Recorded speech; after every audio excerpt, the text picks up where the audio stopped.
नमस्कार, आकाशवाणी से दोपहर समाचार के साथ मैं कनकलता।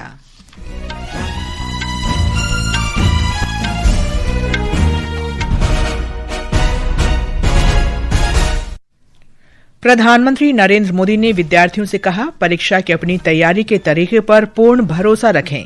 शिक्षकों से प्रत्येक विद्यार्थी के सीखने की गति के प्रति संवेदनशील रहने को कहा। लोकसभा की कार्यवाही विभिन्न मुद्दों पर विपक्ष के हंगामे के कारण दिन भर के लिए स्थगित। रिजर्व बैंक ने रेपो दर 5.25% पर बनाए रखी। रूस और अमेरिका 4 साल बाद उच्च स्तरीय सैन्य वार्ता फिर शुरू करने पर सहमत। जिम्बाब्वे में अंडर 19 एक दिवसीय क्रिकेट विश्व कप में भारत और इंग्लैंड के बीच फाइनल मुकाबला जारी। और बैडमिंटन एशिया टीम चैंपियनशिप में भारतीय महिला टीम क्वार्टर फाइनल में चीन से हारकर टूर्नामेंट से बाहर। पुरुष टीम का आज शाम क्वार्टर फाइनल में दक्षिण कोरिया से सामना। अब समाचार विस्तार से। प्रधानमंत्री नरेंद्र मोदी ने अपने लोकप्रिय संवाद कार्यक्रम परीक्षा पे चर्चा के 9वें संस्करण में विद्यार्थियों से बातचीत की। आज जारी एक वीडियो में प्रधानमंत्री ने परीक्षा के दौरान तनाव और चिंता से निपटने के तरीकों पर विद्यार्थियों को संबोधित किया। श्री मोदी ने छात्रों को अपने स्वयं के अनूठे शिक्षण तरीकों पर भरोसा रखने की सलाह दी। उन्होंने कहा कि प्रत्येक विद्यार्थी की अपनी एक अलग शैली होती है और उन्हें अपनी तैयारी के तरीके पर पूरा विश्वास रखना चाहिए। पहली बात है, आप अपनी जो पैटर्न है उस पर पूरा भरोसा करो, लेकिन जो पैटर्न के लिए सुझाव देते हैं उसको ध्यान से सुनो, समझने की कोशिश करो और उसमें आपको लगता है यार मेरी पैटर्न तो है लेकिन ये चीज मैं अगर जोड़ दूं तो अच्छा होगा, लेकिन किसी के कहने पर मत जोड़ो, अपने अनुभव से जोड़ो। श्री मोदी ने विद्यार्थियों से शिक्षकों, अभिभावकों और मार्गदर्शकों द्वारा दिए गए सुझावों को ध्यान से सुनने और उन्हें गहराई से समझने पर जोर दिया।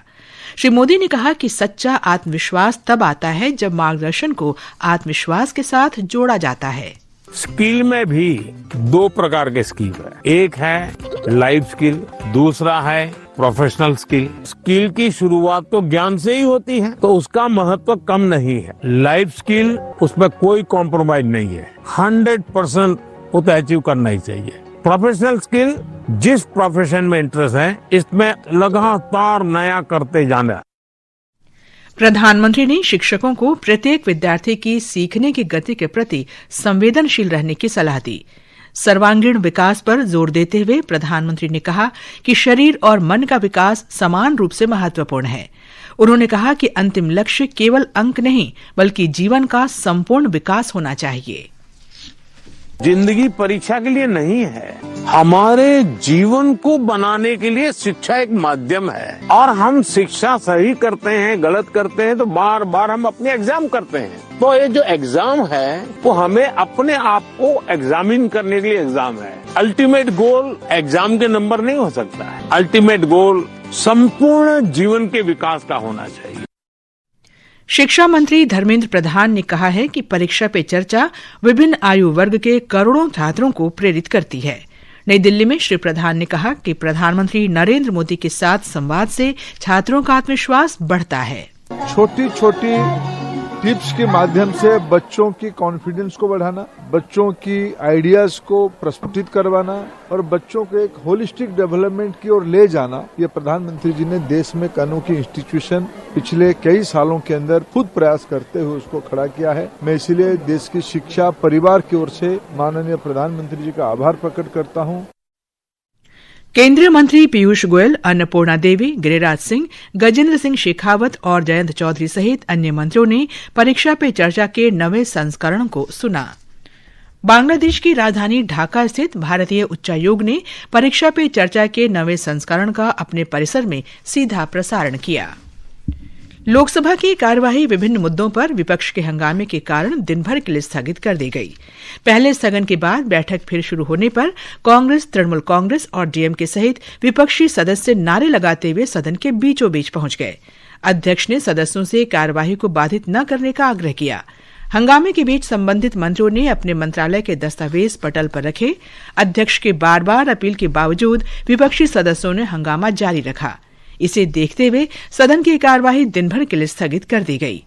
आज सदन में केंद्रीय बजट 2026-27 पर चर्चा होनी थी, परंतु हंगामे के कारण चर्चा नहीं हो पाई। इससे पहले आज सदन की बैठक शुरू होते ही अध्यक्ष ओम बिरला ने प्रश्नकाल शुरू करने का प्रयास किया, लेकिन विपक्षी सदस्य सदन के बीचों बीच पहुंचकर नारेबाजी करने लगे। श्री बिरला ने विपक्षी सदस्यों के व्यवहार पर नाराजगी जाहिर की। उन्होंने विपक्षी सदस्यों से सदन को सुचारू रूप से चलने देने की अपील की। आप नियोजित तरीके से सदन नहीं चलाना चाहते, गतिरोध पैदा करना चाहते हैं। अभी तक 19 घंटे 13 मिनट सदन का समय बर्बाद हुआ है। 140 करोड़ जनता की अपेक्षा रहती है सदन चले, चर्चा हो, संवाद हो, लेकिन आप सभागृह की मर्यादाओं को समाप्त कर रहे हैं। बंदरगाह, जहाजरानी और जलमार्ग राज्य मंत्री शांतनु ठाकुर ने आज लोकसभा में हंगामा करने को लेकर विपक्षी दलों की आलोचना की। उन्होंने कहा कि संसद को सुचारू रूप से चलने दिया जाना चाहिए। हम लोग देख रहे हैं स्पीकर साहब ने बार बार बोल रहे हैं आप लोगों को बोलने का मौका दिया जाएगा, आप अपने जगह पे जाके बैठिए, लेकिन ये लोग कुछ नहीं सुन रहे। ये लोग पार्लियामेंट को चलाने नहीं देंगे, ये लोग पार्लियामेंट को गुमराह कर रहे हैं और इसी के साथ इसका इंटेंशन जो है वो बहुत ही गलत है।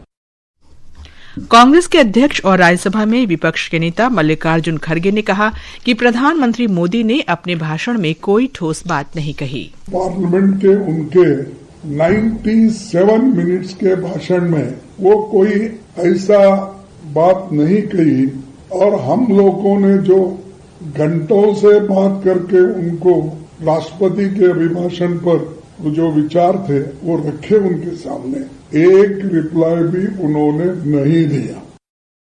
रेल मंत्री अश्विनी वैष्णव ने कहा है कि अमृत भारत स्टेशन योजना के अंतर्गत 170 रेलवे स्टेशनों के पुनर्विकास का काम पूरा हो चुका है। राज्यसभा में आज पूरक प्रश्न का उत्तर देते हुए श्री वैष्णव ने ये बात कही। 170 स्टेशन, हमने जिन 1300 स्टेशनों की परियोजना शुरू की थी उनमें से 170 स्टेशन पूरे हो चुके हैं और बाकी का काम तेजी से जारी है। हम रेलगाड़ियों के संचालन के साथ साथ काम कर रहे हैं, इसलिए हर काम बहुत सावधानी से और सुरक्षा का खास ध्यान रखते हुए किया जा रहा है। ये रेलवे का एक बड़ा परिवर्तन है जो प्रधानमंत्री नरेंद्र मोदी की दूरदृष्टि और नेतृत्व में हो रहा है। लीडरशिप। देश में अब तक कुल 8 करोड़ 47 लाख से अधिक किसान पहचान पत्र जारी किए जा चुके हैं। वर्ष 2026-27 तक 11 करोड़ किसानों के लिए किसान पहचान पत्र जारी करने का लक्ष्य रखा गया है।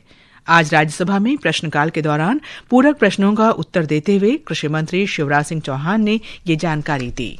अब हर एक किसान का भारत के एक अलग पहचान होगी। अब तक देश के 19 राज्यों में किसान रजिस्ट्री तैयार करने की प्रक्रिया प्रगति पर है और मुझे बताते हुए प्रसन्नता है, अब तक 8 करोड़ 47 लाख से अधिक किसानों की आईडी बनाई जा चुकी है। ये समाचार हमारी वेबसाइट www.newsonair.gov.in और हमारे न्यूज ऑन एआईआर ऐप पर भी उपलब्ध है। दोपहर समाचार में आपका फिर स्वागत है। भारतीय रिजर्व बैंक आरबीआई ने रेपो दर में कोई बदलाव नहीं किया है। इसे मौजूदा 5.25% पर बनाए रखने का निर्णय लिया गया है। चालू वित्त वर्ष के लिए छठी और अंतिम द्विमासिक मौद्रिक नीति की घोषणा करते हुए रिजर्व बैंक के गवर्नर संजय मल्होत्रा ने कहा कि मौद्रिक नीति समिति ने सर्वसम्मति से यह निर्णय लिया है। विकसित हो रही व्यापक आर्थिक परिस्थितियों और आर्थिक परिदृश्य का विस्तृत आकलन के बाद मौद्रिक नीति समिति ने सर्वसम्मति से नीतिगत रेपो दर को 5.25% पर यथावत रखने का निर्णय लिया है। एसटीएफ दर 5% बनी रहेगी तथा एमएसएफ दर और बैंक दर 5.5% पर कायम रहेंगी। आरबीआई ने वर्ष 2026-27 की पहली तिमाही में उपभोक्ता मूल्य सूचकांक की मुद्रास्फीति के अपने अनुमान को संशोधित करके 4% और दूसरी तिमाही के लिए 4.2% कर दिया है। गवर्नर ने कहा कि मुद्रास्फीति के अनुमान में मामूली बढ़ोतरी मुख्य रूप से कीमती धातुओं के मूल्यों में वृद्धि के कारण है। आरबीआई ने वर्ष 2026-27 की पहली तिमाही के लिए वास्तविक सकल घरेलू उत्पाद जीडीपी वृद्धि के अनुमानों को संशोधित करते हुए 6.9% और दूसरी तिमाही के लिए 7% कर दिया है। राष्ट्रपति द्रौपदी मुर्मू आज ओडिशा के गुड़गुड़िया और बरहीपानी के आदिवासियों तथा युवाओं के समूहों से बातचीत करेंगी। वे आज शाम भुवनेश्वर में ब्लैक स्वान समिट इंडिया में भी शामिल होंगी। प्रधानमंत्री नरेंद्र मोदी कल से 2 दिन के मलेशिया दौरे पर रहेंगे। इसका उद्देश्य व्यापार, निवेश, ऊर्जा और नौवहन सुरक्षा के क्षेत्र में दोनों देशों के संबंधों को मजबूत करना है। गृहमंत्री अमित शाह ने आज जम्मू कश्मीर के अपने 2 दिन के दौरे के दौरान कठुआ जिले में अंतर्राष्ट्रीय सीमा से लगे हीरानगर सेक्टर के अग्रिम क्षेत्रों का दौरा किया। गृहमंत्री ने सीमा सुरक्षा बल के जवानों के लिए कल्याणकारी योजनाओं का शुभारंभ किया। उन्होंने हीरानगर सेक्टर में गुरनाम और बोबियान की सीमा चौकियों का दौरा किया और घुसपैठ रोकने के लिए सीमा सुरक्षा बल द्वारा किए गए इंतजामों का जायजा लिया। गृहमंत्री जम्मू कश्मीर में सुरक्षा स्थिति की समीक्षा के लिए जम्मू में एक व्यापक उच्च स्तरीय सुरक्षा बैठक की अध्यक्षता करेंगे। ये समाचार आकाशवाणी से प्रसारित किए जा रहे हैं। ताज़ा समाचार जानने के लिए आप हमारे social media handle x@AIR News Hindi को फॉलो कर सकते हैं। ये आकाशवाणी है। अमेरिका और रूस 4.5 वर्ष से अधिक समय के बाद पहली बार उच्च स्तरीय सैन्य वार्ता करने पर सहमत हो गए हैं। एक रिपोर्ट। अमेरिका और रूस के बीच उच्च स्तरीय सैन्य संवाद वर्ष 2021 के अंत में रोक दिया गया था, क्योंकि फरवरी 2022 में यूक्रेन पर रूस के आक्रमण से पहले रूस और अमेरिका के बीच तनाव पैदा हो गया था। उस समय डोनाल्ड ट्रंप का राष्ट्रपति पद के दूसरे कार्यकाल के लिए प्रचार चल रहा था और उन्होंने इस संघर्ष को जल्द समाप्त कराने का वायदा किया था। अमेरिका की यूरोपीय कमान ने एक बयान में बताया कि सैन्य संवाद की बहाली से स्थायी शांति के लिए काम करने के लिए दोनों पक्षों को सैन्य संपर्क स्थापित करने का मंच मिलेगा। समाचार कक्ष से मैं सरफिरोजी। अमेरिका और ईरान के बीच सैन्य संघर्ष की बढ़ती आशंकाओं के बीच दोनों देशों के वरिष्ठ अधिकारियों की आज ओमान में वार्ता हो रही है। ईरान के पास अमेरिका नौसेना की तैनाती और दोनों देशों के बीच गहरे मतभेदों के कारण इस वार्ता से पश्चिम एशिया में तनाव कम करने की संभावना को लेकर संदेह जताए जा रहे हैं।